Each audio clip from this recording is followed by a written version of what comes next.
Vous écoutez Inky et Pete se livrent, le podcast lecture qui donne vie et voix aux premiers mots d'un livre et vous donne envie de découvrir les suivants.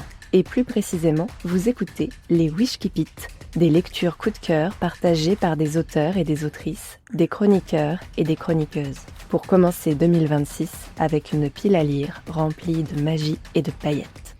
Bonjour à toutes et à tous, je suis Aurélie Luong, l'autrice de Quand vient la Horde et bientôt de L'Envol des Sables à paraître aux éditions Argile. Bon, je triche un peu parce que j'ai pu lire le livre en avant-première, mais ma lecture coup de cœur de 2025, c'est un roman qui vient juste de sortir et qui s'appelle La Loi des mers, écrit par Marie Tétart et publié aux éditions Scrinéo. Dans ce roman, on va suivre Lorana qui apprend à devenir femme au sein d'une société matriarcale assez rigide. Sauf que Lorana, elle ne supporte pas vraiment les carcans, les traditions injustes surtout, et elle va se mettre en quête du mythe fondateur de son peuple pour essayer de l'en libérer.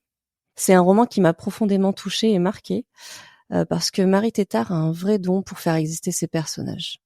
À travers sa plume, ils prennent une dimension vraiment palpable et à travers le regard de Lorana, on apprend à tous les aimer.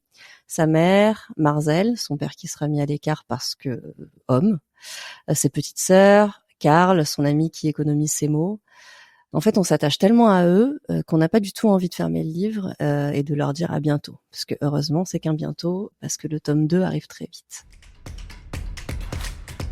Place au Wishkipit. Il était beau, mon Surenan. Il avait de longs cheveux blonds, une couleur que l'on ne trouve qu'accidentellement dans nos clans, et des yeux bleus et tendres, plus juvéniles que les miens.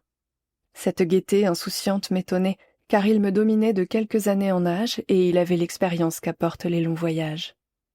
Je me souviens parfaitement de cette journée. Je l'avais mené jusqu'aux bûches de Burimar. Tout comme moi, l'étranger s'intéressait aux vestiges de notre peuple. Il avait fait de la découverte du passé l'essence même de sa vie. Lorsqu'il pouvait la mêler à la bagatelle, c'était le plus heureux des hommes. Je revois mon Surenan avancer la main vers le plateau à damier rouge et blanc qu'il avait amené dans ses bagages. Nous l'avions posé sur une pierre plate qui affleurait dans l'herbe épaisse des alpages. La végétation est souvent folle dans les buges.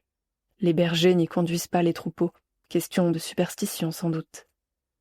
Quoiqu'on en ait oublié l'usage, les pierres dressées impressionnent toujours et évoquent la solennité d'un instant cérémoniel. Je n'avais même pas osé y adosser mon arc et mon carquois. Ces derniers attendaient sur ma besace en cuir, hors d'atteinte de l'humidité qui sourdait dans les hautes herbes. Mon Surenan fit glisser un pion sur les couleurs passées de son plateau de jeu, puis il redressa la tête vers moi et eut un sourire en coin. « À toi, ma jolie. » Les mots sortaient de sa bouche comme des baies sucrées. Il parlait le valadon avec aisance, sans faute, avec seulement un accent chantant, délicieux. Son verbiage trop doux me faisait fondre comme la neige au soleil. Il ne séduisait pas comme les valadons. Je me penchai à mon tour sur le plateau. À mon tour, je réfléchissais. Moi, je devais froncer les sourcils. Je devais faire ruer tout ce que ma tête comportait d'intelligence pour savoir quel coup tenter afin de le mettre en difficulté. C'était son jeu, qu'il trimballait avec lui dans ses pérégrinations, en témoignaient les éraflures sur le bois. Nous n'y jouions que pour la 3e fois. Que je fusse nue ce jour-là sous ma chemise de laine, qu'il ne portât rien d'autre lui non plus que ses chausses, tout cela n'aidait pas à ma concentration. Il s'était allongé sur le côté, le coude dans l'herbe, et la tête posée dans la paume de sa main. Ses cheveux étaient attachés pour la moitié derrière sa tête, tandis que le reste glissait en flots vaporeux sur ses épaules. Il n'avait pas la carnation mate des hommes d'ici, mais les heures passées sur les routes avaient teinté d'or sa peau trop pâle. J'essayais de le vaincre, mais il était déloyal. Sa main glissait entre mes cuisses croisées, dans l'ombre de la laine, et venait cheminer le long de ravins charnus. « Olympias !» Le morigénais en luttant pour garder la tête claire. Nous ne finîmes jamais cette partie-là.